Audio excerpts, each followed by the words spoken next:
La Universidad Francisco Marroquín, la Biblioteca Ludwig von Mises y los amigos de la Biblioteca Ludwig von Mises les dan la bienvenida. Estamos celebrando ya por tercer año el cumpleaños de Charles Darwin. Él tiene su cumpleaños el 12 de febrero, pero en realidad se celebra todo el mes. Y hoy vamos a enseñar un video sobre la serie Evolución y el capítulo de Mind's Big Bang. Yo quisiera aquí hacer algunos comentarios muy sencillos sobre esto. Por un lado, quizá, y aquí no lo mencionó, no se vio en el video, pero esta idea de la evolución mediante la selección natural es como tiene el título de esta conversación que estamos iniciando. Es una idea, por un lado, peligrosa. Es una idea peligrosa porque de alguna manera nos confronta a nosotros con algunas ideas que tienen también muchos años y que han sido sumamente útiles también en nuestra evolución como seres humanos. Nos encontramos, por ejemplo, que este concepto de la evolución mediante la selección natural es una idea que aparentemente llega a su momento en el siglo XIX, aunque podemos encontrar quizá que, por ejemplo, David Hume en el siglo XVIII está a punto de alcanzar esa idea de la evolución mediante la selección natural.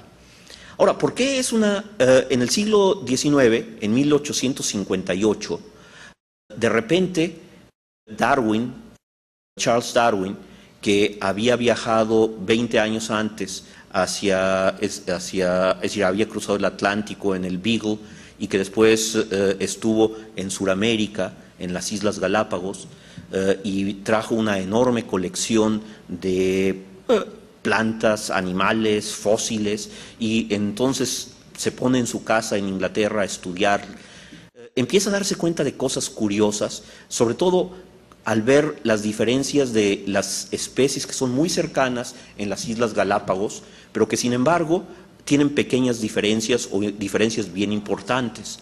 Bueno, de repente él recibe la noticia de que otro inglés había publicado un pequeño artículo en una revista científica y que tiene ideas muy parecidas a las que él estaba elaborando. Este otro inglés era Alfred Russel Wallace, que exactamente en la misma época, el mismo año 1858, había llegado a Nueva Guinea y habiendo caído enfermo por alguna fiebre tropical o alguna cosa así, y habiendo visto ahí las diferentes especies y todo, se le ocurre, como si fuera una especie de intuición, un flashazo, se le ocurre algo muy parecido, la evolución de las especies mediante la selección natural. Y escribe un pequeño artículo. Y entonces ahí hay un verdadero conflicto por parte de Darwin. Se da cuenta de que alguien está a punto de convertirse en el descubridor de esta idea revolucionaria que él lleva 20 años trabajando ya. Y entonces, pero Darwin y Wallace, de alguna manera ingleses, caballerosos, dice, es que yo no puedo, es decir, porque otro de sus amigos le dice, publica tú porque te van a ganar la idea.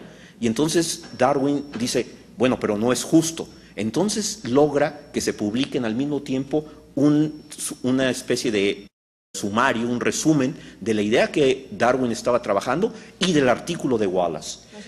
Lo hacen juntos, que se publica en 1859. Ahora, esto, por un lado, indica una cierta forma de ser de Wallace, de Darwin, pero también indica que la idea de la evolución mediante la selección natural estaba ya en el aire. Ahora, Una de las cosas, por ejemplo, muy interesantes es que este mecanismo de la selección natural o la evolución mediante la selección natural nos produce, o a mucha gente le ha producido, una gran oposición. Y de hecho en este momento todavía tenemos una enorme controversia entre aquellos que, digamos, con la evidencia científica plantean que la humanidad y las especies evolucionaron mediante el mecanismo de la selección natural, y aquellos que piensan que fue mediante el diseño de alguien inteligente. Y en los Estados Unidos estamos teniendo precisamente la controversia esta de qué se enseña en las escuelas. Si la evolución mediante la selección natural, que es una idea generalmente aceptada por los científicos con una enorme evidencia atrás de ella, o por otro lado esta otra posición. De hecho, hoy en el periódico, en el New York Times, mencionan que en Ohio acaba de quitarse como obligatorio lo que le llaman un estudio crítico de la evolución, porque es parte de lo que en un momento dado estamos viendo esta controversia, los creacionistas o el diseño inteligente de un lado y la gente que está planteando la evolución mediante la selección natural, que es el mecanismo científico que todo el mundo o que la mayor parte de los científicos aceptan. Ahora, ¿qué es lo que hace que la selección natural sea algo así que produce tanto temor en tanta gente? Bueno, es que al final de cuentas la selección natural es un proceso algorítmico y neutral que se puede aplicar a una gran variedad de fenómenos y que puede, este algoritmo matemático neutral puede generar cambios mediante una muy lenta acumulación de pequeños cambios en espacios y en tiempos muy prolongados. Y esto, de alguna manera, lo hace peligroso, esta idea. Es decir, no hay un diseño inteligente, sino es una serie de condiciones que se han venido dando. Ahora, por otro lado, este concepto de la selección natural, la evolución mediante la selección natural, si la juntamos con otras ideas que se fueron desarrollando en el siglo XIX, por ejemplo, Gregorio Mendel descubre las leyes de la herencia.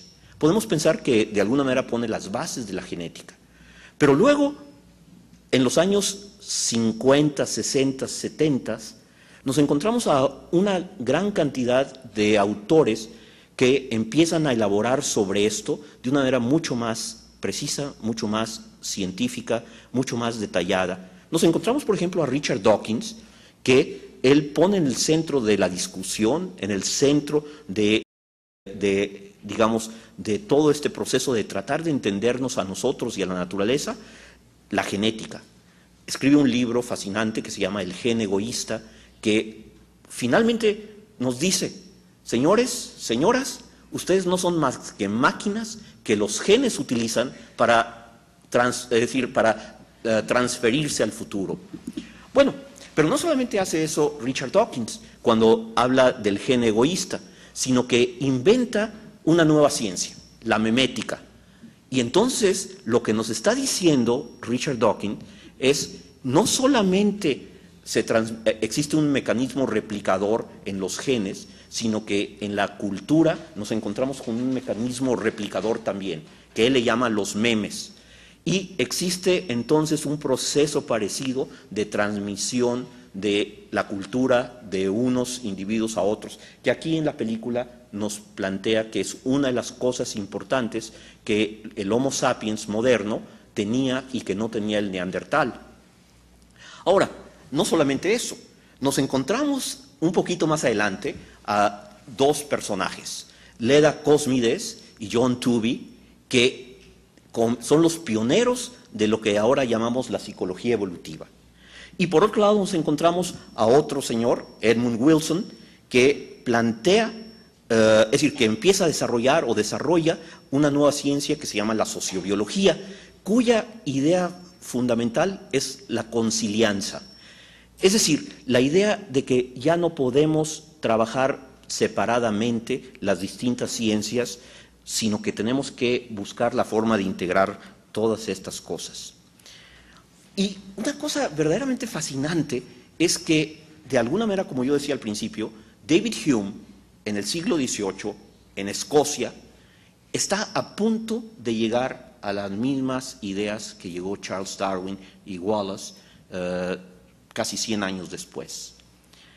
Ahora, una de las cosas realmente y que a mí me ha parecido sumamente interesante es que si pensamos en la teoría de los sentimientos morales de David Hume y cómo los sentimientos morales nos permiten de alguna manera ir conociendo lo que es bueno y lo que es malo, sentimos lo que es bueno, sentimos lo que es malo, esto nos va a ir permitiendo a nosotros pasar de la ética como una disciplina estrictamente filosófica a la ética como una disciplina científica, con las características, por ejemplo, de ser provisionales, de ser falseables, de ser acumulativas. Y en este sentido, cuando vemos la ética evolutiva nos plantea es que el hombre ha sido dotado por la evolución, por la selección natural y la evolución mediante ese mecanismo de un sentimiento moral que compartimos todos los hombres en mayor o menor grado.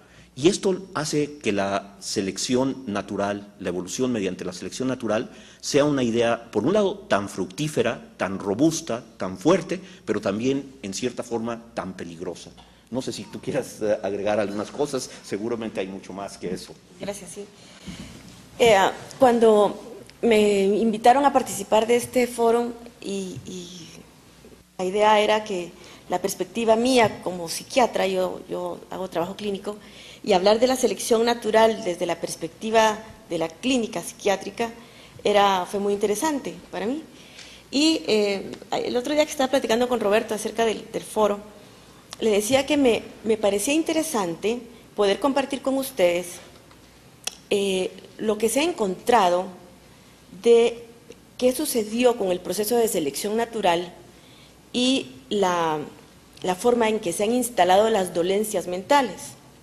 Y ese es el comentario que yo quería compartirles para ilustrar la relevancia que sigue teniendo seguir hablando de Darwin después de 150 años y que nos sigue atrayendo nuestra atención hacia la reflexión sobre la selección natural y en un tema como la enfermedad mental.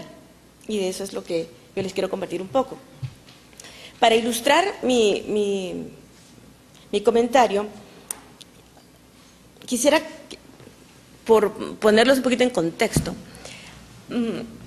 la enfermedad mental, desde la perspectiva de la selección natural, se podría asumir que brinda algún beneficio a la evolución de los humanos para que perdure genéticamente.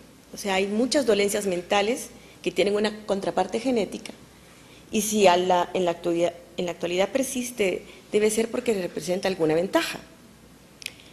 Desde ese punto de vista, tal vez la dolencia que mejor se ha estudiado en relación a esto son las fobias. Les voy a explicar por qué. Una fobia es el temor exagerado o excesivo a un elemento, a un objeto real existente que estrictamente hablando no tendría por qué resultar tan amenazante para un hombre o una mujer en pleno siglo XXI, ¿no? Sin embargo, un elemento fóbico es aquel que es capaz de provocar una reacción de miedo, de pánico, de temor, de una forma exagerada e inexplicable bajo el dominio de la razón humana. Estudiando los elementos fóbicos se ha encontrado que estadísticamente los elementos fóbicos más frecuentes, como la fobia a los animales, lo más común es a serpientes, a arañas, roedores, a felinos, a situaciones como espacios abiertos, a extraños, a caerse. Son elementos fóbicos que no tienen una contraparte en las situaciones reales de peligro en las que el hombre moderno vivimos. Nuestras situaciones reales de peligro en el año 2006, en Estados Unidos de Norteamérica, donde hay mejores estadísticas, hablan de la muerte por un accidente automovilístico, de una muerte por arma de fuego, por cruzar una calle, por una enfermedad cardiovascular, que no tiene nada que ver con las razones por las cuales los fóbicos tienen miedo. O sea, las razones de peligro no tienen nada que ver con las razones fóbicas de quienes padecen fobias. De tal manera que si los elementos que realmente son un peligro en la vida moderna no nos dan miedo, digamos, a los jóvenes no les da miedo tomar un vehículo a alta velocidad y son muchas veces temerarios, ¿no? No nos da miedo lo que nos debiera dar miedo, no nos da miedo comernos una hamburguesa, ¿sí? Cuando nos podemos morir de estar llevando una dieta inapropiada y no nos da miedo. Entonces, los psicólogos evolucionistas encontraron que si viviéramos hace 60.000 años o 30.000 años, tener miedo a una serpiente o a una araña era absolutamente adaptativo y era una habilidad de poder detectar una serpiente pronto y reaccionar y alertar a todo el mundo de que hay una serpiente. Ha de haber sido como ser el vigía que descubrió tierra, ¿no? El primero que se percató. De tal manera que en aquel entonces era un rasgo muy valorado y preciado para la sobrevivencia. Siendo así, se entiende que persista 30.000 años después. Y cuando se hacen estudios de personas fóbicas y no fóbicas, por ejemplo, en su capacidad para detectar a los elementos fóbicos, si le ponemos una lámina donde hay una serpiente y otros elementos distractores a una persona fóbica y a una persona no fóbica, la persona fóbica va a encontrar la serpiente en un lapso de tiempo muchísimo más rápido que el que no es fóbico, de tal manera que representa una ventaja adaptativa. ¿Verdad? Entonces, encontrar esas ventajas adaptativas en la enfermedad mental no se ha logrado para todas y cada una de las enfermedades mentales. Por ejemplo, cuando se han hecho análisis de la historia de la mutación donde se inició hay un receptor para dopamina en el cerebro que tiene que ver con el déficit de atención e hiperactividad, ¿verdad? Ustedes conocen al niño que no puede estarse sentado, que es inquieto, que no sigue las normas, que es temerario, que necesita estarse moviendo y no logra mucho acoplarse al grupo y va solo en su rollo, como dicen los niños, ¿no? Se ha encontrado que hay un gen que tiene que ver con un receptor para dopamina que se encuentra en más de la mitad de los niños con déficit de atención, y se encontró que de pronto esta mutación donde se inició este gen puede ser tan antiguo como la época de la migración de África que vimos en el video, de tal manera que aquellos temerarios que se atrevieron a moverse del ámbito de seguridad que les brindaba su entorno y empezaron a migrar, portaban el gen. Y tan es así que en el centro de África la incidencia del gen es casi cero. Y según nos vamos acercando en el sentido de la migración de América del Norte hacia el sur, hay mayor índice, mayores indicadores de la presencia del gen según nos acercamos hacia América del Sur. Lo mismo se ha encontrado en una segunda migración que se inició en China hacia Pacífico, que justo en China los índices de frecuencia del gen son mucho menores que en el Asia Pacífica. De tal manera que ese rasgo que impulsó a aquellos hombres a moverse y a andar es el mismo que impide al niño hacer su plana, como una gran desventaja para la vida moderna, lo cual, a mi modo de ver, trae como un gran cuestionamiento de análisis y reflexión sobre el papel de los que tenemos a nuestro cargo por asignación académica, o no sé por qué, el analizar estos dilemas de la ética y del trabajo clínico y de la historia de la humanidad y el sentido de ser de las conductas humanas adaptativas o desadaptativas. Y eso es algo que a mí me inquietó mucho cuando escuché la invitación al foro, de poder traer esto a discusión y escuchar de ustedes también su perspectiva. Se habla de las presiones evolutivas que hubieron hace decenas de miles de años, que son las que llevan al ser humano a ser como es ahora, es decir, las necesidades que cumplen los genes que tienen. ¿Qué presiones evolutivas existen ahora que puedan diferenciar a las personas? Es decir, ¿qué características tendría que tener una persona para poder propagar sus genes de mejor forma? Es más o menos una pregunta. Bueno, yo aquí quisiera aprovechar la oportunidad de esta pregunta de Andrés para enfatizar ahora, digamos, el segundo aspecto de la evolución, que es la evolución memética. Es decir, mientras que durante miles de años la evolución se dio en base a los genes, y entonces los genes de alguna manera se iban seleccionando en una forma, en otra, de acuerdo a que estuvieran más adaptados al medio ambiente. Desde hace a lo mejor 30.000 años o más o menos, como que los genes empezaron a darle su lugar en términos de la evolución a los memes, es decir, a la transmisión cultural, a la selección natural por la cultura.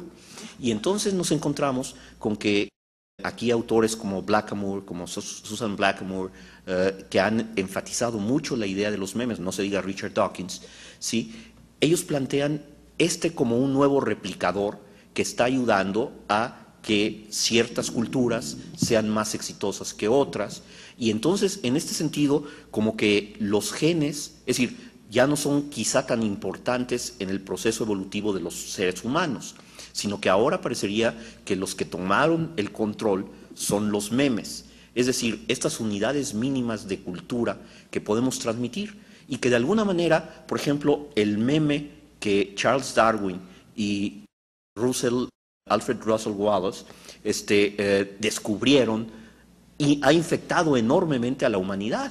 Y entonces nos encontramos con que eso, por ejemplo, que es al final de cuentas una infección que estamos teniendo, es parte de lo que está produciendo, digamos, la evolución cultural. No se digan, por ejemplo, todos los elementos tecnológicos, es decir, la tecnología también se va de alguna manera reproduciendo y tiene mucho que ver con la forma en que estas culturas sobreviven o son más aptas y van a sobrevivir.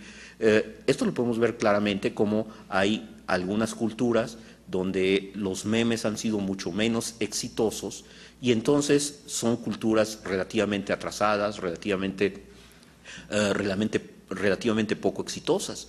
Yo creo que aquí es donde, por ejemplo, podemos hablar de un meme que es bien importante y que aquí en la Universidad Marroquín estamos de alguna manera tratando de dispersar, y es el meme de la libertad y el meme de la propiedad y el meme de los derechos individuales. Es decir, estos son memes que han funcionado realmente bien en las sociedades más avanzadas del mundo, y de alguna manera, si nosotros logramos infectar aquí en Guatemala, en México, en Latinoamérica, con estos memes, van a ser sociedades mucho más aptas, mucho más exitosas, van a tener un mayor éxito. Entonces, como que ahorita yo creo que el énfasis habrá que pasarlo de los genes a los memes. Esto es lo que yo creo. Yo creo que prever la influencia genética se puede notar al cabo al transcurrir de demasiados años que no somos capaces en este momento, por lo menos en mi conocimiento, de poder prever qué va a suceder con nuestra carga genética al cabo de 10.000 años a futuro, como podemos ver cómo éramos hace 60.000 años cuando empezó la migración fuera de África. O sea, me luce muy difícil poder contestar tu pregunta en cuanto a qué genes serán los que van a sobrevivir, cuáles van a ser los más… Pero es un transcurrir de miles de años. De la forma inmediata, lo que yo sí puedo afirmar es que este concepto que maneja Roberto de lo que la cultura valida como deseable, modela la conducta y las elecciones y las renuncias. Y ese modelaje que hace la cultura, la presión cultural, como que a la larga, al cabo de procesos de cientos de miles de años, probablemente va a haber modificaciones genéticas al lado. Sin embargo, me luce que lo que nos inspira a modificaciones más a corto plazo no es tanto lo genético, sino lo cultural y social. Sin embargo, hay otro aspecto bien interesante que Lourdes de alguna manera tocó así de pasada y que me gustaría enfatizar, y es lo que le llaman la coevolución o la selección sexual. Y aquí nos encontramos con que esto produce cambios muy rápidos. Es decir, si simplemente nosotros vemos los modelos atractivos hace 200 o 300 años de las mujeres, en el caso de los hombres, o de los hombres en el caso de las mujeres, han cambiado. Y esto es porque ha habido una coevolución. Las mujeres escogen un cierto tipo de hombres que les gustan, los hombres escogen un cierto tipo de mujeres que les gustan, y entonces en ese sentido se está de alguna manera acelerando este proceso de evolución genética. Es decir, ¿por qué algunos pueblos tienen más gente de ojos azules que otros pueblos? Bueno, los ojos azules parecería como que no tienen ninguna ventaja adaptativa, o el color del pelo, pero sin embargo debe haber habido ahí un proceso de coevolución, de selección sexual, donde por alguna razón cultural o de algún otro tipo, parecería que los hombres preferían a las mujeres de ojos azules y las mujeres a los hombres de ojos azules. Y entonces empieza ese gen de ojos azules recesivo, empieza a volverse más y más común, hasta llegar más o menos a las proporciones mendelianas de 1 de cada 4. Básicamente lo que estaba comentando Andrés, ¿verdad? Conforme lo respondió Roberto, va en el orden de los genes de alguna manera afectando el cambio genético. Ahora resulta que también ese gen tiene que caer en un cerebrito, ¿verdad? ¿Qué nos puedes comentar acerca? Yo he estado leyendo un poco tanto el cambio a nivel aquí como asociado con por qué algunos genes tienen mejor cabida en ciertas culturas con la dieta. ¿Qué tanto? Porque eso es algo crítico. Hablamos, por ejemplo, podemos darle muchos instrumentos, si queremos hacer una analogía con lo que enseñaban ahí de instrumentos, y pretender que ese sea un meme también, y que eso haga con que se acelere, entre comillas, la evolución. Pero ¿qué tanto podemos hacerlo si no hay un receptáculo del otro lado? ¿Verdad? Si no hay aquellos… Sí, la contraparte biológica es básica, ¿no? En cuanto a las cualidades físicas, biológicas de que está dotado la persona. Tal vez el punto donde a mí se me hace un poco…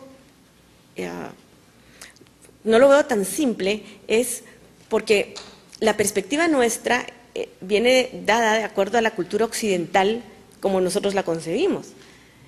Sin embargo, hay otras culturas que validan y que, digamos, retroalimentan o fortifican estrategias de vida o formas de vida, de existencia, muy diferentes a la que nosotros concebimos en nuestra cultura occidental como ustedes y yo vivimos, ¿no?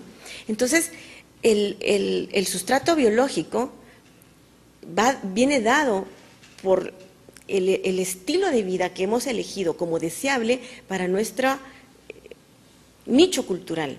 Pero si lo extrapolamos para otra cultura, seguramente no tiene ningún sentido. De tal manera que generalizarlo como para toda la humanidad me luce demasiado ambicioso, porque yo creo que cada nicho social o cultural valida y valora su propio sentido de qué es lo deseable, ¿no? De si me gustan los de ojos azules, los de piel morena, yo qué sé. Esto varía mucho. Igual el sustrato biológico. Y cada nicho cultural va a tener su distinta gama de fortalezas físicas que le va a permitir afrontar mejor lo que su cultura demanda o su expectativa social le exige, ¿no? Entonces yo sí creo que generalizarlo para toda la humanidad y cómo sería para todos, no me alcanzo a conseguirlo así.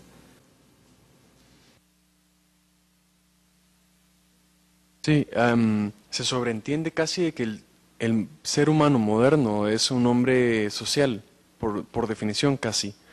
Pero ¿hay alguna forma de probar o se puede refutar de que el hombre racional o el animal racional era así antes de su etapa social, desde hace 60.000 años, o no hay forma de hacerlo? ¿De qué era social? Sí, de haber sido un animal racional antes de su etapa social. O sea que por sí ya era un ser humano antes de verse casi en la necesidad o el beneficio de ser un animal social o existente. No mucho lo entiendo. Doctor Hurtado, ¿usted quisiera hacer un comentario acerca de eso? Bueno, yo creo que tal vez viene a mi mente una expresión, no me acuerdo exactamente. En el micrófono.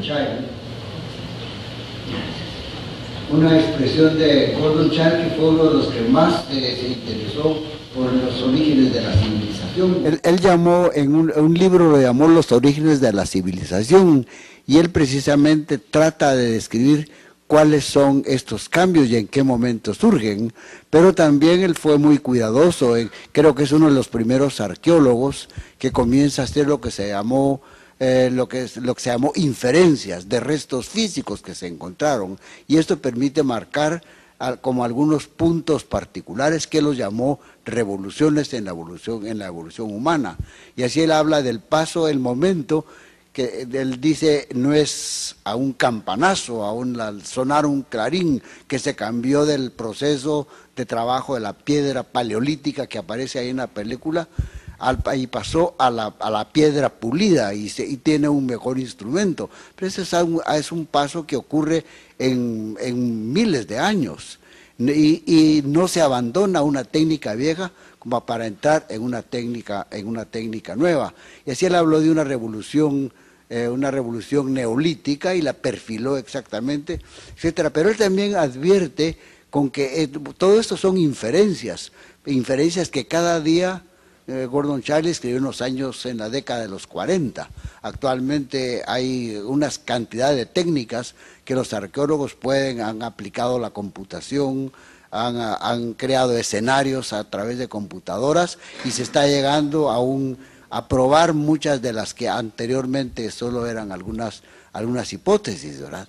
Pero también Gordon Childe hace notar y al otro autor inglés que no recuerdo el nombre decía que hay muchas hipótesis que son conjeturales, es decir, que no puede probarse, no puede improbarse una hipótesis, que es simplemente una conjetura, y no va a haber medio para hacerlo. Pero con lo que decían, y ya no voy a extenderme, pero con lo que decían con los genes, y hay genes muy interesantes. Por ejemplo, en nutrición se ha hablado de lo que han llamado el gen del ahorro, y que han supuesto que poblaciones que tradicionalmente han vivido en una penuria alimentaria han desarrollado un gen que les permite tener una alta eficiencia en aprovechar la poca comida que tienen. Y actualmente se está utilizando esa teoría del gen del ahorro para explicar por qué poblaciones latinas que han vivido en condiciones muy precarias de alimentación, cuando llegan a un medio en donde la alimentación cambia porque hay una superabundancia, son los que tienen una tasa de gordura más grande. Y eso se encuentra actualmente en todos los migrantes, sobre todo los migrantes latinoamericanos, que es un fenómeno relativamente reciente, que van buscando una mayor prosperidad económica. Su gen sigue trabajando en el sentido del ahorro y son los que más se engordan, ¿verdad? Interesante. Eso es muy interesante. Creo que entonces pues deslindar qué es biológico y qué es cultural es muy difícil, pero hay un ejemplo extraordinario con las poblaciones japonesas que llegaron a la costa este de los Estados Unidos hace ya varios decenios, y al principio se decía los bebés japoneses y la gente japonesa es de la más chiquita del mundo, y eso decían es genético.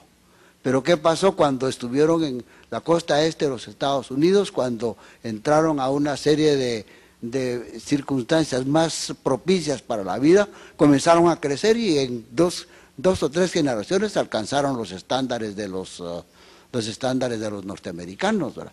Y eso pasa. Una pregunta que me hacen a mí corrientemente es ¿por qué los jóvenes de ahora son más altos? Les digo, es eso genético, es eso, usualmente eso es más ambiental. Comen mejor, son mejor cuidados, tienen menos infecciones, etcétera. Entonces es muy difícil deslindar qué es biológico, qué es cultural. Yo creo que eso es demasiado arriesgado, pretender hacer esa separación, y es lo que justamente Wilson intentó remediar con el concepto de sociobiología, ¿no? Ahora, un poco, por ejemplo, quizá para tratar de poner otro punto sobre lo que Christian preguntaba, de si había sido primero racional o primero social.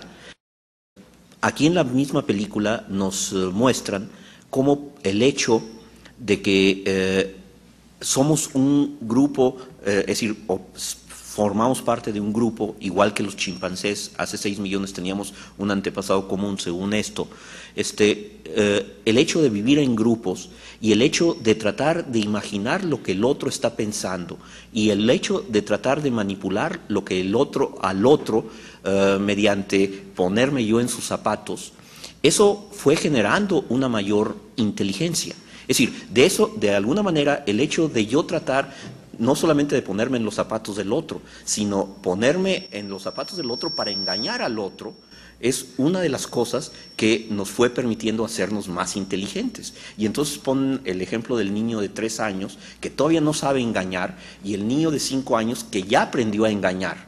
Es decir, y esto significa sin duda una mayor inteligencia. Es decir, estamos hablando de una situación social en donde cada uno tiene incentivos, intereses, deseos particulares y que muchas veces están en conflicto con el otro. Entonces eso nos obliga a tratar de ser más listos, streetwise, como dirían en Estados Unidos. Entonces la inteligencia parece que tiene que ver con esa relación social que originalmente pues era muy sencilla, pero que ahora se ha vuelto más y más y más compleja. Y eso nos está obligando, ahora que estamos viviendo en un mundo globalizado, nos obliga a ser mucho más inteligentes, porque ya no estamos compitiendo nada más con 20 o 30 o 50 individuos, sino que ahora competimos con 6.000 millones de individuos en todo el planeta. Entonces, en ese sentido, hay una presión evolutiva sumamente fuerte a ser inteligente. Eso va a ser algo muy interesante de cómo va a sucederse ¿Cuál es, un poquito la pregunta, Andrés, cuáles irán a ser los genes que sean considerados valiosos para la subsistencia, ¿no? ¿Qué es lo que se va a valorar en años futuros como las actitudes, de repente esto de ser más listo y más salirse por delante del otro, va a ser valorado como un rasgo de selección natural que permita la sobrevivencia? Eso van a ser preguntas interesantes de ver en el futuro.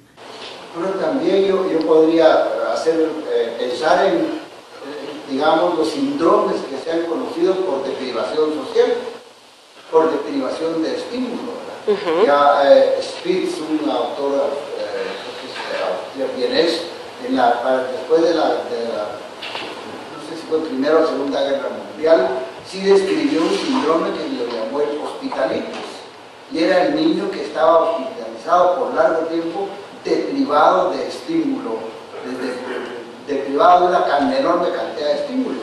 Y esos niños crecían mal y a la postre eran niños muy mal desarrollados, con un poco de desarrollo de sus capacidades cognitivas y de inteligencia. Y no es por azar que UNICEF creó ese programa que se llama de estimulación temprana. Sí, sí. Y los niños actualmente... Para producir, un mejor desarrollo psicomotor, un mejor desarrollo afectivo, personal, social, lenguaje, etc. Y ahora ha estado muy de moda la idea del efecto Mozart, ¿verdad? Que también dijeron estimular al niño desde que está intraútero con la música de Mozart va a producir niños más, con más capacidad para... En el video lo decían, ¿no? El reto es hacer más conexiones neuronales, no tener un cerebro más grande necesariamente, sino tener más conexiones neuronales. Y mientras más estemos expuestos a estímulos, estamos obligados a tener más conexiones. ¿Alguien quería intervenir? ¿Sí? Yo tenía una pregunta para usted, doctora. Sí. Usted decía antes que habían desórdenes mentales o trastornos que representaban una ventaja evolutiva. Yo quería saber si nosotros seguimos ese mismo patrón evolutivo de esas personas hace 60.000 años, ¿qué ventaja evolutiva tienen para nosotros desórdenes mentales actuales? Por ejemplo, la enfermedad bipolar es un trastorno que se caracteriza por episodios depresivos que alternan con episodios que se llaman mánicos. El episodio depresivo es aquel donde la persona tiene falta de energía, desinterés, incapacidad para sentir placer, sentimientos de tristeza, desesperanza, culpa patológica, ideas de mejor estoy muerto. Y en el otro lado está el episodio mánico, que es de exaltación, de ideas de grandiosidad, de una velocidad de pensamiento acelerada, poca necesidad de dormir. Y se le llama bipolar porque son dos polos opuestos entre estar en una fase depresiva y estar en una fase mánica. Por ejemplo, se ha encontrado que las personas bipolares tienen una alta sensibilidad artística, lo cual puede ser valioso para la humanidad y es reconocido, ¿no? Hay famosísimos autores, artistas, Hemingway, Walt Whitman, Gauguin, hay muchos creadores que eran bipolares. No vamos a encontrar bipolares en el grupo de los científicos, ¿verdad? Los científicos tienen rasgos de lo que se llama el trastorno de personalidad obsesivo-compulsivo. Y ser obsesivo-compulsivo es un rasgo valioso para alguien que es un científico, que va a ser rígido, inflexible, tenaz, persistente, un dolor de cabeza para todo el mundo, sin embargo con mucho éxito en su campo. De tal manera que hay algunas patologías que representan una ventaja, no todas. Digamos, tal vez la que menos se le ha encontrado es a la esquizofrenia. Tal vez es de lo más destructivo, es la más difícil de entenderle por qué ha persistido, ¿verdad? Si el esquizofrénico tiene un índice de fertilidad muy bajo, ¿por qué el gen sigue? ¿Verdad? Buenas noches. Mi pregunta, primero al comentario de la pregunta, hablando sobre los memes, yo me pregunto, ¿qué es primero? Si los genes, estamos hablando de genes como entes que en cierto momento pueden llegar a pensar. ¿Será que hubo una evolución en un momento en que estos genes le siguieron lugar a los memes o fueron los memes que desplazaron a los genes? Hubo un proceso evolutivo en donde los genes fueron suficientemente inteligentes para ver que según la estructura que estaba en la sociedad o donde estaba viviendo el ser humano, era necesario que tenía que ser desplazados o ceder su lugar a los memes. Entonces yo me pregunto, ¿qué es primero? Digamos, o es algo que ya está dado, que ya viene intrínseco en la persona o en el ser, o es algo que se adquiere en la cultura. Desde el punto de vista hayekiano, el ser humano nace con una estructura mental, la cual va adquiriendo y va llenando a lo largo de su vida. Esta estructura puede ser determinismo o es respuesta a lo que ya está.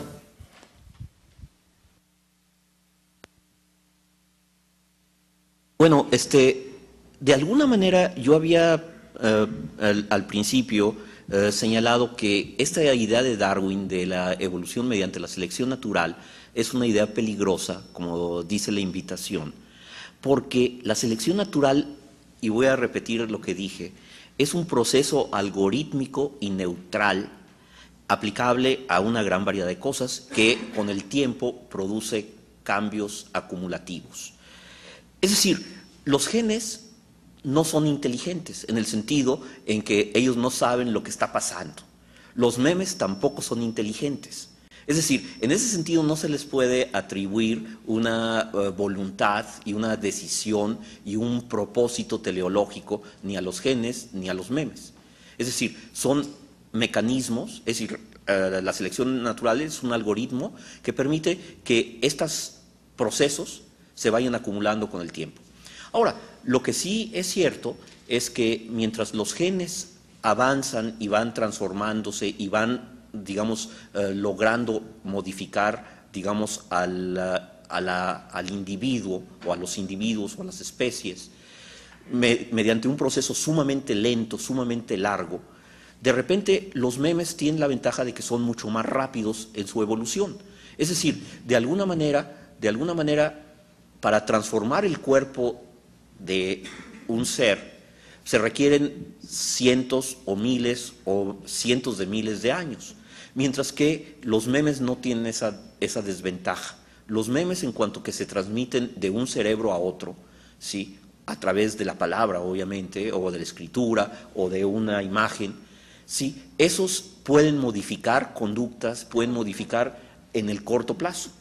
Entonces podemos pensar que simplemente lo que está pasando, ya en el momento en que el hombre inventó el lenguaje, en el momento en que surgió la mente, como este Big Bang que dice la película, en ese momento la evolución tomó un ritmo mucho más rápido. Y de hecho podemos pensar, si, como nos decía la película, de 1 millón de años se tardaron en simplemente pasar de una hacha primitiva a una hacha un poquito menos primitiva. Pero en cambio nos hemos tardado simplemente algo así como 10.000 años a partir de la invención de la agricultura, que ya es una cuestión totalmente cultural, memética, a poder ir a la luna, a poder lanzar sondas al espacio, etcétera, etcétera. Es decir, vemos cómo el proceso de selección natural mediante los memes es sumamente rápido, mientras que el proceso de selección natural mediante los genes es muy, muy lento. Bueno, es que me cuesta aceptar su tesis de que la enfermedad mental sea una adaptación para la situación moderna. O sea, usted está hablando que hay enfermedades psicológicas que tienen una ventaja y que por eso han sobrevivido. Digamos, sí, solo déjeme terminar. Sí. Me cuesta pensarlo que es una adaptación para la sobrevivencia. Más lo miraría yo como que es una forma que a lo mejor, como han habido pestes, ¿verdad?, va a ser una manera para digamos, disminuir la población. Yo lo miraba más como al contrario, ¿verdad?, que las personas que tienen estas dificultades, tal vez, aunque persiste, es más una consecuencia de la densidad de población y por estar tan hacinados, ¿verdad? Entonces que va a ser un mecanismo más bien para deshacer, o sea, no sé si me explico, pero para que eso ya no persista, ¿verdad? Sí, para arreglar la humanidad. Tal vez la ilustración tiene que ver con el hecho de que si una dolencia genéticamente influenciada persiste en la vida actual, es porque, de acuerdo a la teoría de la selección natural, tiene que haber representado una ventaja para la humanidad. Como para una ilustración para su comentario, la depresión, la melancolía, la describió Hipócrates antes de Cristo, 2500 años hace, en una época donde la vida para los griegos era de lo más tranquila, relajada y ociosa, y sin embargo existía la melancolía. Era lo que actualmente llamamos un trastorno depresivo. por poner un ejemplo, ¿no? Igual se describía la bilis negra, o sea, la descripción de la enfermedad mental es muy antigua, muy antigua. No es producto de la vida moderna, tiene raíces desde los egipcios. Pues, lo que no cabe duda es que la vida moderna, el ritmo de vida moderno, o los memes actuales, como que tienen menos tolerancia para la persona con dolencias mentales. En una cultura más primitiva, vámonos a un pueblo del interior, el loquito del pueblo, todo el mundo lo tolera. Le dan un plato caliente de comida, le dicen que no esté molestando a los niños, y el loquito del pueblo, pues ahí está, y nadie se alarma porque ahí está el loquito del pueblo. Pues aquí no es así. En las sociedades industrializadas hay muchísimo menos tolerancia. Entonces hay una gran necesidad de aplacar la sintomatología desadaptativa. Por otro lado, existen, no tanto en el campo de las enfermedades mentales, que yo no conozco en absoluto, pero en el campo de otras enfermedades existe exactamente eso. Por ejemplo, entre los afroamericanos en los Estados Unidos existe algo que le llaman la anemia drepanocítica, es decir, sickle cell anemia, que le llaman en inglés. Es una enfermedad que les da básicamente a los negros, y que es un gen recesivo, un alele recesivo. Cuando el padre y la madre tienen ese gen, el hijo resulta que tiene esa característica. La anemia drepanocítica es una cosa que se ha visto, surgió en África, en las zonas donde existe la malaria. Cuando la persona tiene solamente uno de los genes, no tiene es decir, no tiene el malestar, no tiene la enfermedad, y sin embargo, ese alele recesivo le ayuda a ser más resistente a la malaria. Ahora, cuando estas personas fueron traídas de África a los Estados Unidos, donde ya no había malaria, pues entonces resulta que los niños es decir, en África, los que tenían los dos genes recesivos se morían, igual que ahora se mueren en los Estados Unidos. Pero sin embargo, el gene ese se mantuvo porque en África, en las zonas de malaria, es un gene que es beneficioso, es decir, ayuda a que no se mueran de malaria. Este es el caso, por ejemplo, de la anemia drepanocítica. Hay otro caso que parece ser que tiene que ver con el grupo de los judíos askenazi, que es la enfermedad Tay-Sachs. También es un gen recesivo. Cuando en un momento dado esa persona tiene los dos genes, tiene un problema creo que es la mielina, y entonces es mortal esa enfermedad. Es una vasculitis. Sí, es mortal.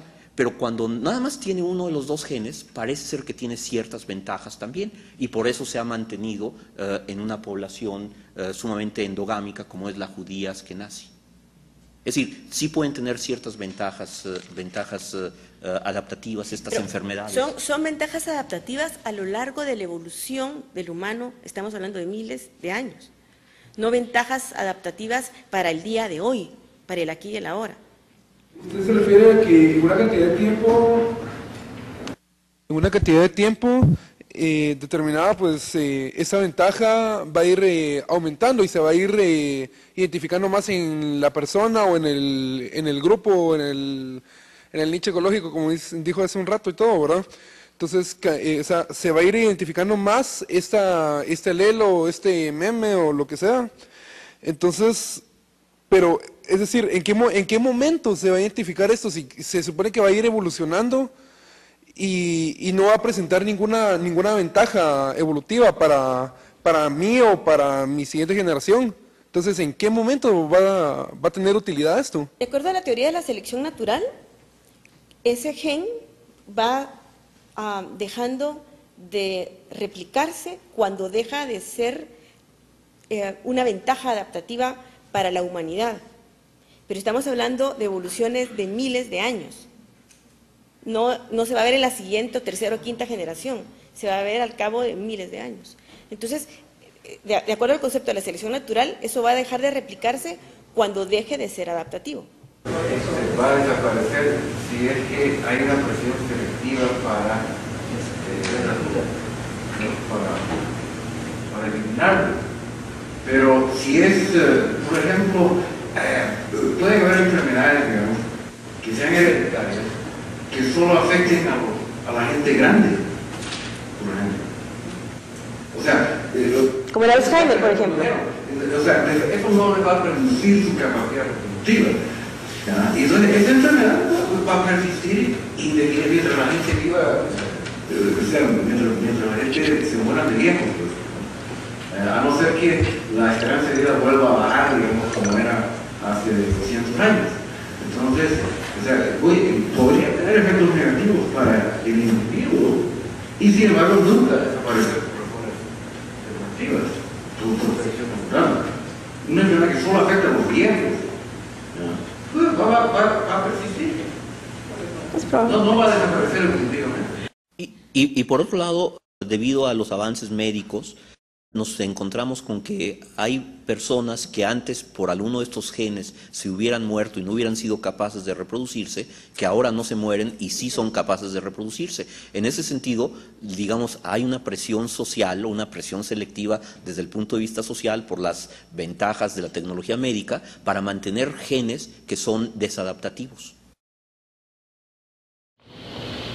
Eso quería decir yo ahora que usted empleó la palabra adaptativo, ¿verdad? Actualmente, ya que esta charla estaba motivada en Opanaka Darwin, actualmente se está desarrollando muchos campos que han hablado de medicina darwiniana y se está hablando de genes adaptativos y genes no adaptativos, ¿verdad? Y el ejemplo que usted empleó de la anemia drepanocytica o falciforme es un gen que fue adaptativo hace mucho tiempo en el África, pero que ya no es adaptativo con esas costumbres de los Estados Unidos. Y también creo que no se han mencionado todavía las nuevas perspectivas.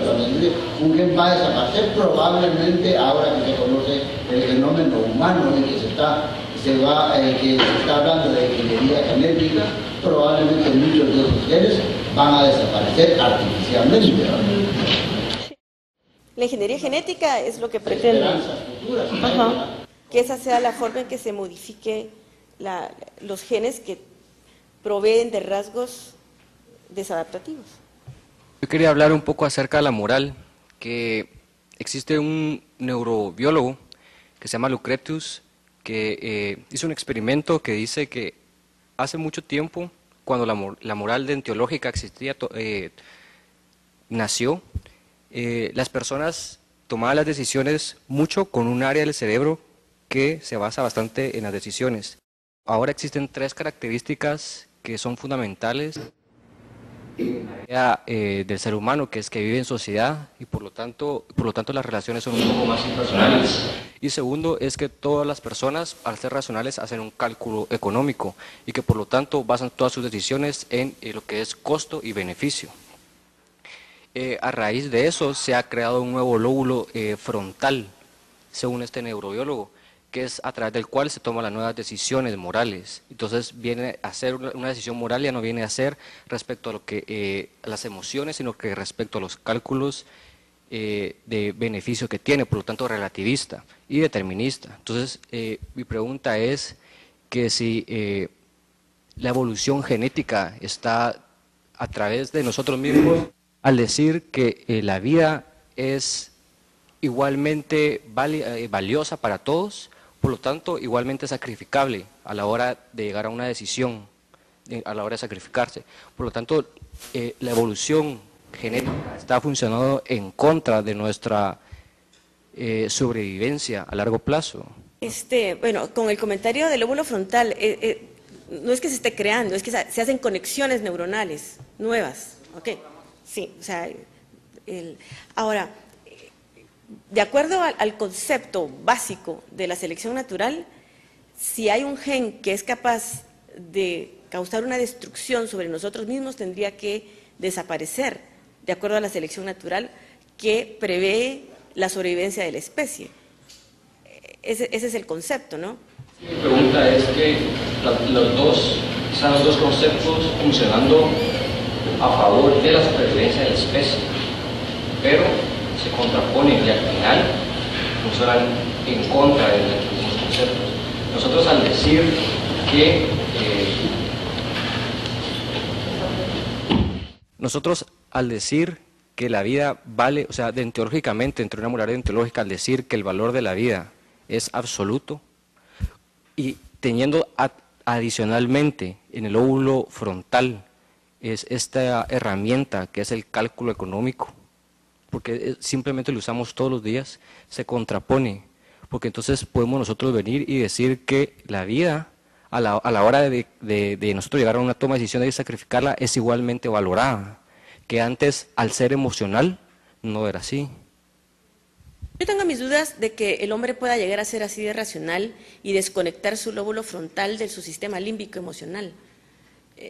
Sería una evolución de la raza humana hacia otro tipo de homínido, ¿verdad? No como lo concebimos ahora.